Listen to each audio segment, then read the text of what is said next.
ನಸಾಗೆ stories 4 ಚಪ್ಪಾಳೆ ಹೊಡಿಲೇಬೇಕಾಗಿರೋ ನಮ್ಮ R ಸಿ ಬಿಗೆ 4 ಕನ್ಸಿಕ್ಯೂಟಿವ್ ವಿಕ್ಟ್ರೀಸ್.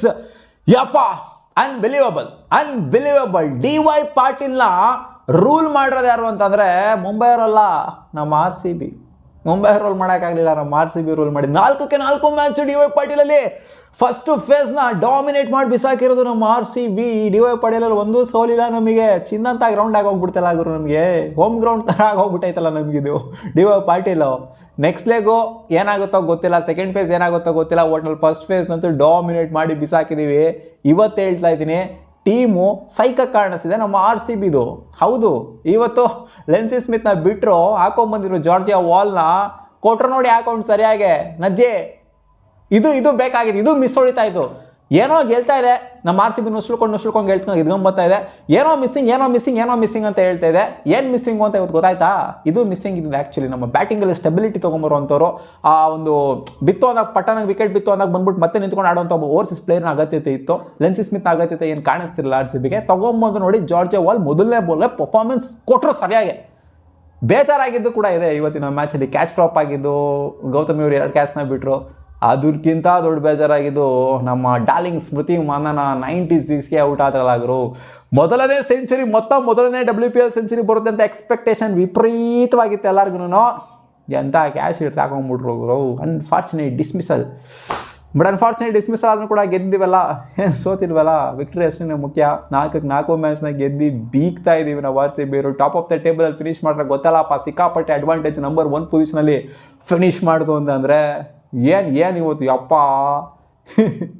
ಫಸ್ಟ್ ಬ್ಯಾಟಿಂಗ್ ಆಡೋದಕ್ಕೆ ಅಂತ ಬರ್ತಾರೆ, 4 ವಿಕೆಟು ಟಪ ಅಂತ ಬೋಲ್ಡ್ ಗುರು. ಇವತ್ತು ಎಷ್ಟಾಗಿರೋದು? 5 ಬೋಲ್ಡ್ ಏನೋ ಆಗಿದ್ದಾರೆ. ಬೋಲ್ಡ್ ಬರೀ ಬೋಲ್ಡ್ ಆದರು. First 4 wicket ಆಗಿರೋದೆಲ್ಲ ಬೋಲ್ಡು. ಲೀ ಅವರು ಹಿಂದೆಯಿಂದ ಬೋಲ್ಡ್ ಆಯಿತು ಅಂತಂದರೆ ಲಹೋನ್ ಬೆಲ್ಲಿಗೆ ಅದೇ ಓವರಲ್ಲಿ ಮತ್ತೆ ಬ್ಯಾಕ್ ಟು ಬ್ಯಾಕ್ ಡಿಸ್ಮಿಸಲು. ಏನು ಪಟ ಅಂತ ಉದ್ರಕೊಂಡು ಹೋಗಿದ್ದು. ಲಾರ್ಡ್ ವಲ್ಫಾರ್ಡು ಮೈನ್ ಪ್ಲೇಯರು, ಸಿಕ್ಕಾಪಟ್ಟೆ ಹಾವಳಿ ಕೊಡುವಂಥ ಪ್ಲೇಯರು, ಇವರು ಕೂಡ ಡಕ್ಔಟ್ ಆಗಿದ್ದು. ಹಿಂದೆ ಬಂದಂಥ ಇವರು ಜಮೈಮಾ ರೋಡ್ರಿಕ್ಸನ್ನು ಕೂಡ ಎಡ್ಜೊಡ್ಕೊಂಡು ಬೋಲ್ಡ್ ಆಗಿದ್ದು. ಅವರಿಂದ ಬಂದಂಥ ಕಾಪು ಡಕ್ಔಟ್ ಆಗಿದ್ದು. ನೋಡಿ ಇವರು ರಿಪ್ಲೇಸ್ಮೆಂಟ್ ಆಗಿ ಬಂದಂಥವ್ರು ಸಾಯಲಿ ಸತ್ಗೆರೆ, ಇವ್ರಿಗೆ 2 ವಿಕೆಟು, ಮೊದಲನೇ ಓವರಲ್ಲೇ 2 ವಿಕೆಟು. ಸೊ ಡಾಮಿನೇಟ್ ಮಾಡಿ ಬಿಸಾಕ್ಬಿಡ್ವಿ ಗುರು ಫಸ್ಟ್ 2 ಓವರಲ್ಲೇ. ಫಸ್ಟ್ ಓವರ್ 2 ವಿಕೆಟು, ಮತ್ತೆ back to back 2 wicket, 4 wicket first 2 ಓವರಲ್ಲಿ ಅಂತಂದರೆ ಅಲ್ಲೇ ಕೊಲಾಪ್ಸ್ ಎದ್ದೋಯ್ತು. ಅಲ್ಲೇ ನಮಗೆ ವಿಕ್ಟ್ರಿ ಸ್ಮೆಲ್ ಹೊಡಿತಾ ಇತ್ತು, ಗಮಲ ಗೊತ್ತಾಯಿತು ನಮಗೆ. ಅದು ಅಫಿಷಿಯಲಿ ಡಿಕ್ಲೇರ್ ಆಗಬೇಕಾಗಿತ್ತು ಅಷ್ಟೇ. ಬಟ್ ಆದರೂ ರಿಕವರಿ ಸಖತ್ತಾಗಿ ಬಂತು. ಈ ಕಡೆಯಿಂದ ಶಫಾಲಿ ವರ್ಮಾ ಅವ್ರು ಹೊಡೆದಂಥ 60+ ರನ್ಸು, ಜೊತೆಗೆ ಕೆಳಗಡೆ ಹ್ಯಾಮಿಲ್ಟನ್ ಹೊಡೆದಂಥ ರನ್ಸು.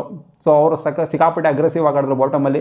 ಸ್ನೇಹ ರಾಣಾ ಅವರಿಂದ ಒಂದು 22 ರನ್ನು. ಮಧ್ಯದಲ್ಲೆಲ್ಲ ಖಾಲಿ ಫಲಾವಣೆ ಆಗಿದ್ದು ಗೊತ್ತಲ್ಲಪ್ಪ. ಶಫಾಲಿ ವರ್ಮಾ ಜೊತೆಗೆ ಈ ಕಡೆಯಿಂದ ಹ್ಯಾಮಿಲ್ಟನ್. ಸೊ ಇವರಿಬ್ಬರ ಕಾಂಟ್ರಿಬ್ಯೂಷನ್ ಏನೋ ಒಂಥರ ಮೇನ್ ಆಗಿತ್ತು. ಸ್ನೇಹ ರಾಣಾ ಅವ್ರದ್ದು ಒಂದು 22 ರನ್ನು. ಸೊ ಈ ಕಾಂಟ್ರಿಬ್ಯೂಷನಿಂದ 160ನ ದಾಟ್ತು. ಅಂದರೆ ಇವಾಗ ಶ್ರೇಯಾಂಕ ಪಟೇಲಿಗೆ ಸರಿಯಾಗಿ ಇಟ್ಟಾಡ್ಸ್ಕೊಂಡು ಹೊಡೆದವ್ರೆ. 3 ಓವರ್ಗೆ ಎಷ್ಟು ಹೆವಿ ಕಾಸ್ಟ್ಲಿ ಆಗೋಗ್ಬಿಟ್ಟಿದ್ದಾರೆ ಇವತ್ತು. ನೋಡಿ, ಒಂದು ಮ್ಯಾಚ್ ಹಂಗೆ, ಒಂದು ಮ್ಯಾಚ್ ಹಿಂಗೆ. ನಮ್ಮ ಶ್ರೇಯಾಂಕ ಪುಟಿ ಒಂದು ಮ್ಯಾಚ್ ಹೊಡೆಸ್ಕೊತಾರೆ, ಒಂದು ಮ್ಯಾಚು ವಿಕೆಟ್ ಎದ್ದಿದ್ದಾರೆ, ಒಂದು ಮ್ಯಾಚ್ ಎಕನಾಮಿಕಲ್ ಮಾಡಿದ್ರೆ ಒಂದು ಮ್ಯಾಚ್ ಹಂಗೆ ಆಗ್ತಾ ಇರುತ್ತೆ. ಬಟ್ ಮೆಚ್ಕೊಬೇಕಾಗಿರೋ ಲಾರನ್ ಬೆಲ್ಕೊಡೋದ ಪರ್ಫಾರ್ಮೆನ್ಸ್ 3 ವಿಕೆಟು, ಜೊತೆಗೆ ಸತ್ಗೆರೆ ಅವ್ರಿಗೆ 3 ವಿಕೆಟು, ಜೊತೆಗೆ ರಾವತ್ ಅವ್ರಿಗೂ ಕೂಡ 3 ವಿಕೆಟ್, ಪ್ರೇಮ ರಾವತ್ ಅವ್ರಿಗೂ ಕೂಡ 2 ವಿಕೆಟು. ಸೊ ಆಲ್ ಓವರ್ ಆರ್ ಸಿ ಬಿಯ ಬೌಲಿಂಗ್ ಅಟ್ಯಾಕಿಂದ ಸಖತ್ ಪರ್ಫಾರ್ಮೆನ್ಸು, ಜೊತೆಗೆ ಇವರಿಂದನೂ ಕೂಡ ಸಖತ್ ರಿಕವರಿ ಅಂತಲೇ ಹೇಳಬೇಕು. 4 ವಿಕೆಟ್ನ ಇವರು ಪಟ ಅಂತ ಕಳ್ಕೊಂಡಾದ್ಮೇಲೆ, ಫಸ್ಟ್ 2 ಓವರ್ನ 4 ವಿಕೆಟ್ನ ಕಳ್ಕೊಂಡಾದ್ಮೇಲೆ 166 ಹೊಡಿತಾರೆ ಅಂತಂದರೆ ಖಂಡಿತ ಇವ್ರನ್ನ ಮೆಚ್ಕೊಳ್ಳೇಬೇಕು. ಸಖತ್ ರಿಕವರಿ ಮಾಡ್ಕೊಂಡಿದ್ದಾರೆ. ಇನ್ ಕೇಸ್ ನಾವು 4 ವಿಕೆಟ್ ಕಳ್ಕೊಂಡಿಲ್ಲ ಅಂತಾರೆ ಖಂಡಿತ 200 ಹೊಡೆಯೋವಂಥ ಟೀಮೇನೇ ಇದು. 200 ರನ್ ಎಬೋ ಹೊಡೆಯುವಂಥ ಟೀಮೇನೆ. ಸಖತ್ ನೋಡಿ, ಅಲ್ಲೋರ ವಲ್ಫಾರ್ಡ್ ಇದ್ದಾರಲ್ಲ, ಅವರೊಬ್ಬರು ಸಾಕು ಚಚ್ಚಾಡೋಕ್ಕೆ. ಅವರು ತೆಗೆದಂಥ ವಿಕೆಟ್ಸ್ ನೋಡಿ, ಟಾಪ್ 4 ವಿಕೆಟ್ಸು ಎಲ್ಲ ಸೈಕ್ ವಿಕೆಟ್ಸೇ. ಫಸ್ಟ್ 2 ವಿಕೆಟ್ ಬಿದ್ದಿದ್ದು, ಫಸ್ಟ್ 2 ಓವರಲ್ಲಿ ಬಿದ್ದಿದ್ದು. ಅಲ್ಲೇ ನಾನು ಅಕ್ಕನ ಎಗ್ಗಿರ್ಕೊಂಡು ಮೇಲ್ಗಡೆ ಕೂತ್ಕೊಂಡ್ಬಿಟ್ವೆ. ಏನು ಮಾಡ್ತೀರಾ ಮಾಡ್ರಿ ಅಂತ. 4 ವಿಕೆಟ್ ಬೀಳ್ತಾ ಇದ್ದಂಗೆ ಅವ್ರಿಗೂ ಗೊತ್ತಾಗೋಯ್ತದು.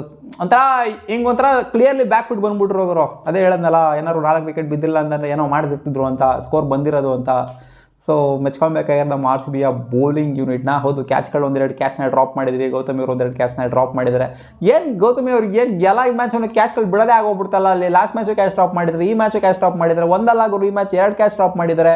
ಏನು ಈ ವುಮೆನ್ಸ್ ಕ್ರಿಕೆಟ್ ನೋಡ್ತು ಅಂತಂದರೆ ಒಂದು ಅಜ್ಜಿ ಪ್ರತಿಯೊಂದು ಮ್ಯಾಚಲ್ಲೂ ಒಂದು 5-6 ಕ್ಯಾಚ್ ಡ್ರಾಪ್ ಆಗೇ ಆಗ್ತಾ ಹೋಗ್ರು. ಈ ಕಡೆ ರೋಡ್ ಡ್ರಾಪ್ ಮಾಡ್ತಾರೆ, ಆ ಕಡೆ ರೋಡ್ ಡ್ರಾಪ್ ಮಾಡ್ತಾರೆ. ಒಂಥರ ವೈಬ್ ಬರಲ್ಲ, ಅದೊಂದು ಫೀಲ್ ಬರಲ್ಲ. ಕ್ಯಾಚ್ ಡ್ರಾಪ್ಗಳನ್ನೆಲ್ಲ ನೋಡಬಾರ್ದು ನಾವು. ವುಮೆನ್ಸ್ ಕ್ರಿಕೆಟ್ ಆದ್ರೂ ಕೂಡ ಮೆನ್ಸ್ ಕ್ರಿಕೆಟ್ ಥರನೇ ಆಡಬೇಕು ಇವರು. ಕ್ಯಾಚ್ಗಳಲ್ಲಿ ಇಷ್ಟೊಂದು ಡ್ರಾಪ್ ಮಾಡಬಾರ್ದು. ಬಿಡಿ ಅದು ಏನೂ ಮಾಡೋಕ್ಕಾಗಲ್ಲ, ಡ್ರಾಪ್ ಮಾಡ್ತಾ ಇರ್ತಾರೆ ಎಷ್ಟು ಹೇಳಿದ್ರು.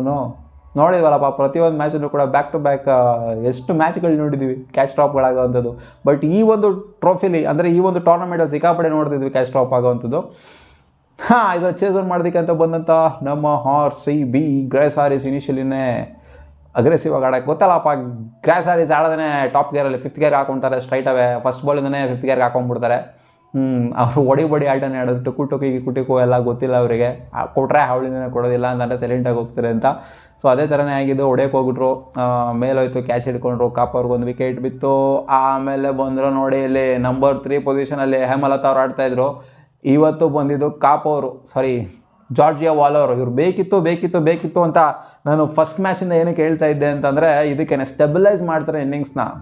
ನೋಡಿ ಹೌದು, ಅಂಥ ಹೆವಿ ಸ್ಟ್ರೈಕ್ ರೇಟು, ಅಂಥ ಮಟ್ಟಿಗೆ ಹೆವಿ ಸ್ಟ್ರೈಕ್ಗಳಲ್ಲಿ ಆಡದೇ ಇರ್ಬೋದು, ಬಟ್ ಸ್ಟೆಬಿಲೈಸ್ ಮಾಡ್ತಾರೆ ಇನ್ನಿಂಗ್ಸ್ನ, ನಿಂತ್ಕೊಂಡು ಆಡ್ತಾರೆ. ಸೊ ಇದು ಮುಖ್ಯವಾಗಿ ಬೇಕಾಗಿರುವಂಥದ್ದು. ಸ್ಮೃತಿ ಮಂದನ ಜೊತೆಗೆ ಆಡುವಂಥದ್ದು ಬೇಕಾಗಿತ್ತು. ಸೊ ಅದನ್ನು ಕ್ಲಿಯರ್ ಕಟ್ಟಾಗಿ ಆಡಿ ಬಿಸಾಕಿದ್ರು ಅಷ್ಟೇ. ಇನ್ನೇನು ಮ್ಯಾಚ್ನ ಮುಗಿಸ್ಕೊಂಡು ಕೊಟ್ಟರು. ಸ್ಮೃತಿ ಮಂದನ ಅವರು ಒಂದು ಔಟ್ ಆಗಿರಲಿಲ್ಲ ಅಂತ ಅಂದಿದ್ರೆ, ಏನಾದ್ರು ಬಂದಿತ್ತು ಅಂತ ಅಂದಿದ್ರೆ, ಸೆಂಚುರಿ ಬಂದಿತ್ತು ಅಂತ ಅಂದಿದ್ರೆ ಇನ್ನೂ ಸಿಕ್ಕಾಪಟ್ಟೆ ಖುಷಿಯಾಗಿರೋದು. ನೋಡಿ ಈ ಸೆಕೆಂಡ್ ಇನ್ನಿಂಗ್ಸಲ್ಲಿ ನೋಡಿ ಜಾಸ್ತಿನೂ ಕೊಡ್ತಾ ಇಲ್ಲ ನಮ್ಮ RCB. ನೋಡಿ 2 ಮ್ಯಾಚು ಹಂಗೆ ಆಗಿರೋದು, ಟಾಪ್ ಆರ್ಡರ್ನೇ ಮುಗಿಸಿದ್ರೆ ಕೇಲ್ಕತಮ್ ನಾಟಕ ಬಂದು ಮಾಡಾಕ್ಬಿಟ್ಟಿದ್ದಾರೆ. ಇನ್ನೇನು 2 ಮ್ಯಾಚ್ ಚೇಸ್ ಮಾಡಿದ್ವಿ, 2 ಮ್ಯಾಚ್ನ ಕೂಡ ಹಂಗೇ ಕೇಲ್ಕತಮ್ ಟಾಪ್ ಆರ್ಡರ್ನೇ ಕೇಲ್ಕತಮ್ ನಾಟಕ ಬಂದು ಮಾಡಾಕ್ಬಿಟ್ಟಿದ್ದಾರೆ. ಹಂಗೆ ನೋಡಿ ಚೇಸ್ ಒಂಥರ ನೋಡಿ ಯಾವ ಥರ ಸಲೀಸಾಗಿ ಮಾಡ್ತಾ ಇದ್ದೀವಿ ಅಂತ. ನೋಡಿ ಎಲ್ಲ ಮ್ಯಾಚು ಒಬ್ಬೊಬ್ರು ಮ್ಯಾಚ್ ವಿನ್ನರ್ ಸಿಗ್ತಾ ಇದ್ದಾರೆ. ಫಸ್ಟ್ ಮ್ಯಾಚ್ ನಿಮಗೆ ನಡೆನ್ ಡಿಕ್ಲಾಕು, ಆಮೇಲೆ ಗ್ರೇಸ್ ಹ್ಯಾರಿಸು, ಈ ಕಡೆಯಿಂದ ರಾಧಾ ಯಾದವ್ ಮಸ್ತಾಗಿ ಆಡಿದ್ದು ಶ್ರೇಯಾಂಕಾ ಪಾಟೀಲ್ ಜೊತೆಗೆ, ಈ ಕಡೆಯಿಂದ ನೋಡಿ ಇವಾಗ ಸ್ಮೃತಿ ಮಂದನ ಜೊತೆಗೆ ಜಾರ್ಜಿಯಾ ವಾಲು ಸಖತ್ತಾಗಿ ಪರ್ಫಾರ್ಮ್ ಮಾಡಿದ್ದು. ಆಮೇಲೆ ನೋಡಿ ಇಲ್ಲಿ ಸಯಾಲಿ ಸದ್ಗೇರ್ 3 ವಿಕೆಟ್ ತೆಗಿದ್ದಾರೆ. ಇವ್ರು ಲಾರೆನ್ ಬಿಲ್ಬಿಡಿ ಎಲ್ಲ ಮ್ಯಾಚ್ನೂ ಕೂಡ ಪರ್ಫಾರ್ಮ್ ಮಾಡಿದ್ದಾರೆ ಚೆನ್ನಾಗಿ. ಪ್ರತಿಯೊಂದು ಮ್ಯಾಚಲ್ಲೂ ಕೂಡ ಬಂದು ಪ್ರೂವ್ ಮಾಡ್ತಾರೆ. ಒಬ್ಬೊಬ್ರು ಕೂಡ ಎತ್ತೆತ್ತಿ ಕೆಡ್ದಾಗ ಸೌಂಡ್ ಆಯಿತು ಅಲ್ವಾ. ನೋಡಿ ಒಬ್ಬೊಬ್ರು ಯಾವ ಥರ ಟ್ಯಾಲೆಂಟ್ನ ಪ್ರೂವ್ ಮಾಡ್ತಾ ಇದ್ದಾರೆ ಅಂತ. ಪ್ರತಿಯೊಂದು ಮ್ಯಾಚು ಹೊಸ ಮ್ಯಾಚ್ ವಿನ್ನರ್ಗಳು ಸಿಗ್ತಾ ಇದ್ದಾರೆ. ನಜ್ಜಿ ಸೆಂಚುರಿ ಆಗಬೇಕಾಗಿತ್ತು ಗುರು, ಮೊದಲನೇ ಸೆಂಚುರಿ ಆಗಿರೋದು ಅಂತ ಅಂದ್ಕೊಂಡಿದ್ವಿ. ಬಟ್ ಅನ್ಫಾರ್ಚುನೇಟ್ಲಿ ಬಿಡಿ ಏನೂ ಮಾಡೋದಕ್ಕಾಗೋದಿಲ್ಲ. ನೆಕ್ಸ್ಟ್ ಮ್ಯಾಚ್ ಹೊಡೆಯೋಣ. ಬಟ್ ಆದರೂ ನೋಡಿ ಯಾವ ಥರ ಮುಗಿಸ್ತಾ ಇದ್ದೀವಿ ಅಂದರೆ ನಾವು ಮ್ಯಾಚ್ನ ನೋಡಿ ಕ್ಲಿಯರ್ ಕಟ್ ಡಾಮಿನೇಷನ್ ಗುರು. ನಾವು ಮಾಡ್ತಿದ್ವಿ ಚೇಸು ಅಂತಂದರೆ clear cut domination. First match ಮಾತ್ರ ಹಂಗೆ ಆಯಿತು ಅಷ್ಟೇ. ಅದು ಬಿಡ್ತು ನಾವು ಚೇಸ್ ಮಾಡಿದ್ನೆಲ್ಲ ನೋಡ್ತು ಅಂತಂದರೆ ಎಲ್ಲ ಕ್ಲಿಯರ್ ಕಟ್ ಡಾಮಿನೇಷನು. 4-4 ಮ್ಯಾಚ್ ಗೆದ್ದಿರುವಂಥ RCB ಟೀಮ್ ಟು ಬೀಟ್ ಅನ್ನೋ ಥರ ಈ ಒಂದು ಟೂರ್ನಮೆಂಟಲ್ಲಿ ಪ್ರೂವ್ ಮಾಡ್ಕೊಂಡಿದ್ದಾರೆ. RCB ಅಂತ ಸೌಂಡ್ ಆಗ್ತಾ ಇದ್ದಂಗೆ ಎದುರಾಳಿಗಳಿಗೆ ಒಂದೊಂದು ನಡಕ ಸ್ಟಾರ್ಟ್ ಆಗಿದೆ. ಈ ಆರ್ ಸಿ ಬಿ ಹೊಡೆಯೋಕ್ಕಾಗತ್ತಾಗಿರೋ ನಮ್ಮ ಕೈಲಿ ಅಂತ ಒಂದು ಸಲ ರೀಕಾಲ್ ಮಾಡ್ಕೊಂಡು ಯೋಚನೆ ಮಾಡ್ತಾರೆ. ನೋಡಿ ಇವ್ರ ಟೀಮ್ ಏನು ಚೆನ್ನಾಗಿಲ್ಲ ಅಂತಲ್ಲ, ಡೆಲ್ಲಿ ಕ್ಯಾಪಿಟಲ್ಸ್ ಸಖತ್ತಾಗಿದೆ ಟೀಮು. ಬಟ್ 4 ವಿಕೆಟ್ ಬಿತ್ತಲ್ಲ ಸ್ಟಾರ್ಟಿಂಗು ಚಿನ್ನಂಥ ಬ್ಯಾಟ್ರಿಗಳು. ಸೊ ಆ ಥರ ಕೊಲಾಪ್ಸ್ ಮಾಡ್ತಿದ್ರೆ ನಮ್ಮ RCB ಹೆಂಗೆ ನೋಡೋಕೆ ಹೋಯ್ತು ಅಂದರೆ, ನೋಡಿ last match batting order collapse ಮಾಡಿದ್ರು, ಈ ಮ್ಯಾಚು ಎದುರಾಳಿದು ಬ್ಯಾಟಿಂಗ್ ಆರ್ಡರ್ ಕೊಲಾಪ್ಸ್ ಮಾಡಿದ್ದಾರೆ. ಈ ಥರ ಕೊಲಾಪ್ಸ್ಗಳು ನಮ್ಮ ಬೌಲಿಂಗ್ ಯೂನಿಟಿಂದ ಬರ್ತಾಯಿದೆ. ಎಸ್ಪೆಷಲಿ ಪವರ್ ಪ್ಲೇಲಿ ನೀವು 4 ಮ್ಯಾಚ್ನ ಗಮನಿಸ್ತು ಅಂತಂದರೆ ನಮಗೆ ಕೊಲಾಪ್ಸ್ಗಳಾಗ್ತಾ ಇದ್ದಾವೆ. ಅಂದರೆ ನಮ್ಮ ಟೀಮ್ದಲ್ಲ, ಆಪೋನೆಂಟ್ ಟೀಮ್ದು ಬ್ಯಾಟಿಂಗ್ ಕೊಲಾಪ್ಸು ಪವರ್ ಪ್ಲೇಲಿ ಆಗ್ತಿದ್ದಾವೆ. ಸೊ ಬೌಲಿಂಗ್ ಸಖತ್ತಾಗಿದೆ ನಮ್ಮ RCB ಹೆಂಗೆ ನೋಡೋಕೆ ಹೋಯ್ತು ಅಂತಂದರೆ, ಪವರ್ ಪ್ಲೇ ಬೌಲಿಂಗ್ ಸಖತ್ತಾಗಿದೆ. ಆದ್ದರಿಂದನೇ ಈ ಥರ ಒಂದು ಒಳ್ಳೆ ಪರ್ಫಾರ್ಮೆನ್ಸು ಬರ್ತಾ ಇರೋಂಥದ್ದು. ಜೊತೆಗೆ ಚೇಸಿಂಗ್ ಅಂತ ಬಂದಾಗ ಗೊತ್ತಿರೋದೇ ಯಾವ ಥರ ಆಡ್ತಿದ್ದಾರೆ ಅಂತ. ಬ್ಯಾಟಿಂಗಲ್ಲಿ ಯಾರಾದರೂ ಕೈ ಹಿಡಿತಾನೆ ಇದ್ದಾರೆ. ನೋಡಿ ಕಂಪ್ಲೀಟ್ ಕೊಲಾಪ್ಸ್ ಆಯಿತು. ಒಂದು 4 ವಿಕೆಟ್ ನಮ್ಮದು ಬಿದ್ದರೂ ಕೂಡ ಆಡೋವಂಥವ್ರು ಇದ್ದಾರೆ.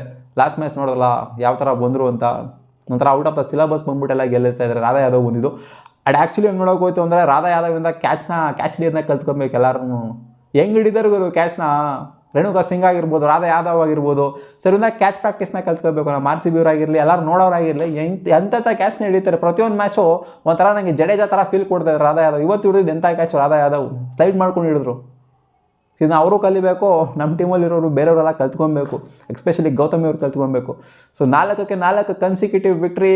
ಮೈಂಡ್ ಬ್ಲಾಕ್ ಆಗೋಗ್ಬಿಟ್ಟೈತೆ ಎಲ್ಲ RCB ಫ್ಯಾನ್ಸ್ಗಳಿಗೆ. ಏನಾಗುತ್ತೆ ಅಂತ. ಈ DY ಪಾಟೀಲ್ ಲೆಗ್ಗು ನಮಗೆ ಸಿಕ್ಕಾಪಡೆ ಪಾಸಿಟಿವಿಟಿ ಕ್ರಿಯೇಟ್ ಮಾಡಿದೆ. ನೋಡೋಣ ನೆಕ್ಸ್ಟ್ ಯಾವುದು ವದೋದರಾದಲ್ಲ ಇದೆ ಅಂತ ಕಾಣಿಸುತ್ತೆ. ನೆಕ್ಸ್ಟ್ ಲೆಗ್ ಬಂದು ನೋಡೋಣ ಅದೇನಾಗುತ್ತೆ ಸೀನ್ ಅಂತ. ನಿಮ್ಮ ಅಭಿಪ್ರಾಯ ಏನಪ್ಪ ಇವತ್ತಿನ ಮ್ಯಾಚ್ ಮೇಲೆ? ಕ್ಲಿಯರ್ ಕಟ್ ಡಾಮಿನೇಷನ್ನು, 4 ವಿಕ್ಟ್ರಿ, ಬರೋರ ಮೇಲೆಲ್ಲ ಗೆದ್ದುಬಿಟ್ಟಿದೆ ನಮ್ಮ RCB ಫಸ್ಟ್ ಫೇಸಲ್ಲಿ. ಅತಿ ಖುಷಿ ಆಗ್ತಾಯಿದೆ. ಟೂರ್ನಮೆಂಟ್ನ ಸಖತ್ತಾಗಿ ಸ್ಟಾರ್ಟ್ ಮಾಡಿದ್ರು ನಮ್ಮ RCB. ಯಾವ ಥರ ಎಂಡು ಮಾಡ್ತಾರೋ ಗೊತ್ತಿಲ್ಲ. ಎಂಡು ಇದೇ ಥರ ಆಯಿತು ಅಂದರೆ ಸಖತ್ತಾಗಿರುತ್ತೆ. ಬ್ಯಾಕ್ ಫೇರ್ ಆಗಬಾರ್ದು. ಮತ್ತೆ ಸಿಗೋಣ.